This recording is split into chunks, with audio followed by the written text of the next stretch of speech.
आज की ये वीडियो बहुत ही स्पेशल होने वाली है क्योंकि हम फिर एक बार एक बहुत ही डरावनी और दिल दहला देने वाली जगह के बारे में बात करने वाले हैं जिसका नाम है भानगढ़। इस जगह के बारे में सब कुछ पूरी तरह से जानने के लिए बने रहिए इस वीडियो के अंत तक। तो चलिए शुरू करते हैं आज की इस वीडियो को।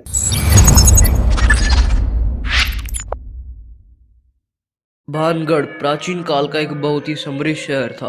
वहाँ के राजा माधो सिंह ने अपने बेटे मान सिंह को 17वीं सेंचुरी में एक किला बनवा के दिया था। ऐसा कहा जाता है कि भानगढ़ में तकरीबन 10,000 लोग रहते थे। खंडरों में खड़े इस 400 साल पुरानी भव्य इमारत और इसके आसपास फैले शहर ने अपनी वर्तमान स्थिति को भानगढ़ की कहानी के साथ बदल दिया, जिसने इसके दुर्भाग्य को भी रोक दिया। चाहे आप श्राप या भविष्यवाणी पे यकीन करते हो या नहीं, पर भानगढ़ की क़यामत के पीछे की यही कहानी है जो यहाँ के लोग बताते हैं।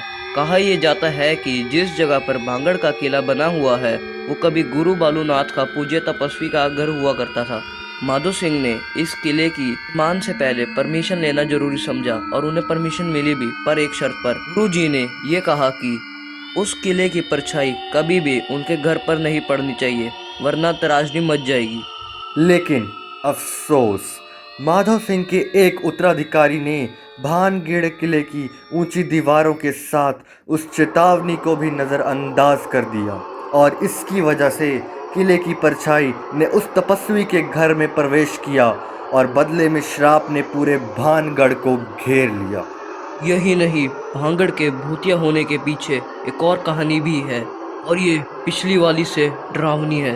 लोक कथाओं के अनुसार भानगढ़ की एक रानी थी जिसका नाम रत्नावती था, जो कथित तौर पे एक बहुत खूबसूरत महिला थी। उसकी सुंदरता को देखकर मोहित उस शहर के एक नेक्रोमेंसर को उससे प्यार हो गया और उसे पाने के लिए उसने राजकुमारी के तेल में काला जादू कर दिया जिसे वह अपने सर पर लगाया करती थी। पर इससे पहले कि ये सब होता, ये सारी बात राजकुमारी को पता चल गई और उन्होंने वो तेल फेंक दिया। पर काले जादू ने अपना काम किया और उस तांत्रिक को मौत के घाट उतार दिया। पर अपनी आखिरी सांस लेने से पहले उसने पूरे भानगढ़ को श्राप दिया कि वहाँ के सभी लोग दुख और निराशा से मर जाएंगे और भानगढ़ एक वीरान शहर में बदल जाएगा।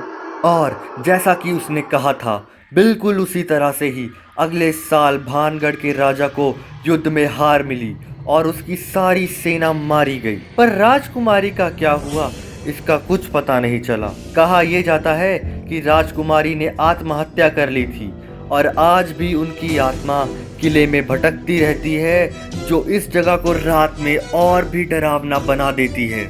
यही नहीं, और भी कई बातें इस ओर इशारा करती है कि भानगढ़ किले में कुछ तो ऐसा है जो उसे बाकी जगहों से अलग बनाता है। तो चलिए उन चीज़ों के बारे में आपको बताते हैं। भानगढ़ किले के आसपास सभी जगह पर चेतावनी भरे बोर्ड्स लगे हुए हैं। अब भले ही साइट पर बोर्ड्स पे नियॉन में हॉन्टेड नहीं लिखा जा सकता, पर भानगढ़ किले में सूर्य अस्त होने के बाद प्रवेश वर्जित है।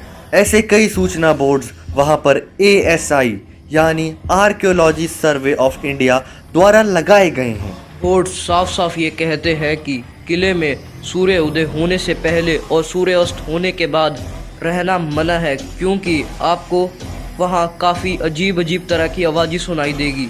ऐसा इसलिए भी हो सकता है क्योंकि कई बार जिन लोगों ने ऐसा करना चाहा उनमें से ज़्यादातर लोग तो मर गए या फिर गायब हो गए। अजीब बात तो यह है कि भानगढ़ का किला भारत की एकमात्र ऐसी जगह है जहां पर फॉरेनर्स का आना पूरी तरह से स्वीकार्य नहीं है। उन्हें भानगढ़ किले में घुसने के लिए एक स्पेशल परमिट पाना पड़ता है, उसके बिना उन्हें एंट्री नहीं मिलेगी। ऐसा इसलिए है क्योंकि कई बार ऐसी खबरें आई हैं कि वहां पर जाने वाले फॉरेनर्स लापता हो गए हैं और इस वजह से दूसरे फॉरेनर्स गवर्नमेंट ऑफिशियल्स काफा रहते हैं और उनकी सुरक्षा के लिए ही उन्हें यह परमिट दिया जाता है। भानगढ़ के रहस्य कभी भी नहीं मिटते। एक बार जब आप राजस्थान के इस भयानक जगह पर जाते हैं तो आपको पता चल जाएगा कि हमारा क्या मतलब है। पूरे इलाके में जितने भी घर हैं, किसी भी घर पे छत नहीं है। कहा यह जाता है कि जिस ऋषि ने शहर को इसकी अंतिम तबाही के लिए श्राप दिया था, वही इसके लिए जिम्मेदार है। यहाँ के लोगों का कहना है कि इन मकानों पर छत बनाना असंभव है। जैसे ही कोई छत बनाई जाती है, अगले दिन ही वो टूट जाती है। इसकी वजह से यहाँ पर काफी लोगों की मौत भी हो चुकी है। तो आपको क्या लगता है कि ये सब सच है या सिर्फ मनगढ़ंत कहानी? आपको जो भी लगता है हमें कमेंट बॉक्स में जरूर लिखकर बताएं। और अगर आपको किसी और भूतिया जगह पर कोई वीडियो चाहिए तो कमेंट बॉक्स में लिखकर बताएं। तो बस आज की वीडियो के लिए इतना ही। मिलते हैं आपको अगली वीडियो में। तब तक के लिए अपना ध्यान रखिए। जय हिंद। जमाने में